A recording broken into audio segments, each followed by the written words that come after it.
We are following some breaking news this morning. Right now here in St. Louis, in America, and across the world, a Microsoft Cloud outage is causing problems for airlines, major banks, and law enforcement as well. Yeah, we just heard from St. Louis County Police to tell us that they were hit by this outage, but they have been able to respond to their emergency calls. So that is certainly some good news there.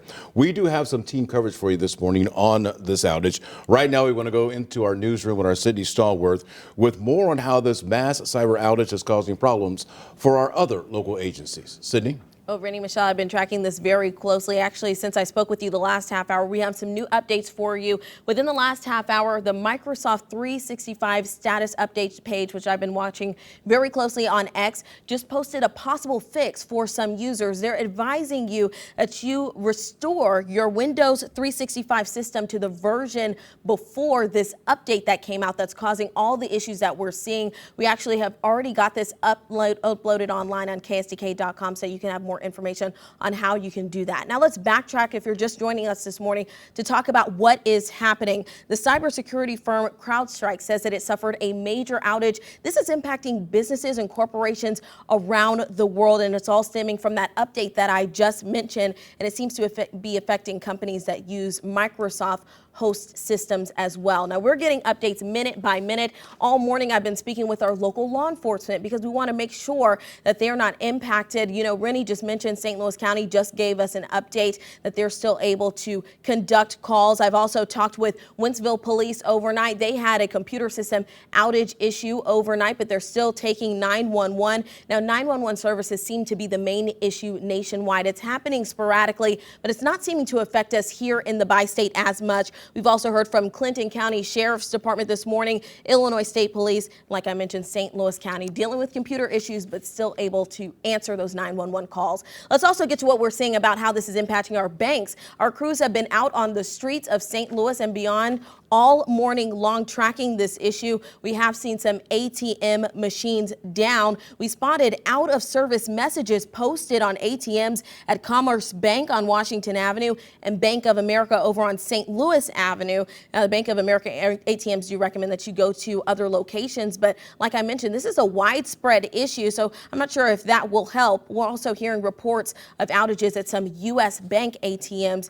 as well. Now, we've been working hard all morning tracking this and how it's impacting our hospital systems. We did reach out to this hospital in Coquia Heights. This is Touche Regional Hospital. They confirmed they are dealing with technical issues as well this morning. You know, just about an hour ago, they let us know they're recording all their information for their patients on paper because they're having so many computer issues. They say they're still able to fully care for patients.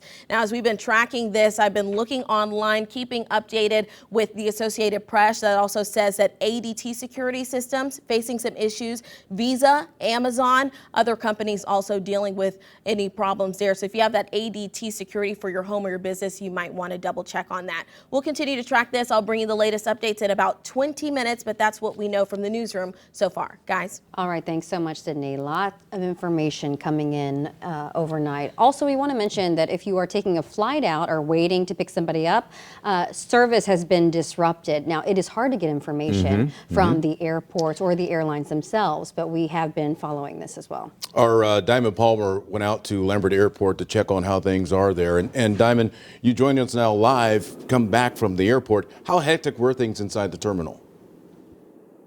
Well, Rennie and Michelle, hectic wasn't even the word. It was more than hectic. There were dozens and dozens of passengers there, ticket counter agents working fearlessly and tirelessly to help get people to where they're going. But the simple fact of the matter is they can't at this point, especially for Delta, American, and United Airlines. Those airlines have grounded all of their flights nationwide because of the CrowdStrike outage. And actually, just a few minutes ago, before we came on air, we confirmed with Lambert that now there's over 30 cancellations and delays. So, of course, you might want to check if you are included in that. So as of right now, as I'm looking on my phone in terms of across the nation, according to FlightAware, across the country there have been over 15,000 delays and about 1,200 cancellations. Of course, some of those, like I said, right here locally at Lambert. Other airlines are also being impacted, including Frontier, which is now offering passengers some refunds. So a little bit of relief there through all of this frustrations. Like you said, Rennie and Michelle, communication is the piece that those passengers want, and they are, unfortunately, some of them are missing that right now. Allegiant and Sun Country are also having some problems, including with booking, check-in, and trip managing functions online, and their flights are also being grounded today. Some noteworthy information for you at home: if you're planning to take international airlines, they are also reporting technical issues, and the FFA says it's unclear just how long this will take, but passengers want answers. I think the communication is a key piece. What I don't understand with the ability to text, I mean, we got one at 3 a.m. saying that you're good to go, keep on coming in, but this wasn't communicated. There wasn't a, hey, you know what, come in 2.5 hours early because we're going to have to do this manually and be ready to stand in line. Now, of course, those airlines say if your flight is in the air, it will continue to its destination. But if it's on the ground, it will stay on the ground for those 3 major airlines. So in terms of Southwest, some of you are probably wondering about that. We have many Southwest airlines headed out of Lambert. We've checked on their website. We've even checked, of course, social media, and there's simply nothing there. So we'll continue to search for any information about Southwest, and we'll continue to keep you updated. Reporting live in St. Louis, Diamond Palmer, 5 on your side. Thank you, Diamond. As we learn more about this breaking news story, we will update you with the freshest information on air, online at kck.com, and on the 5 on your side app. The app is free to download by searching KSDK in your phone's app store.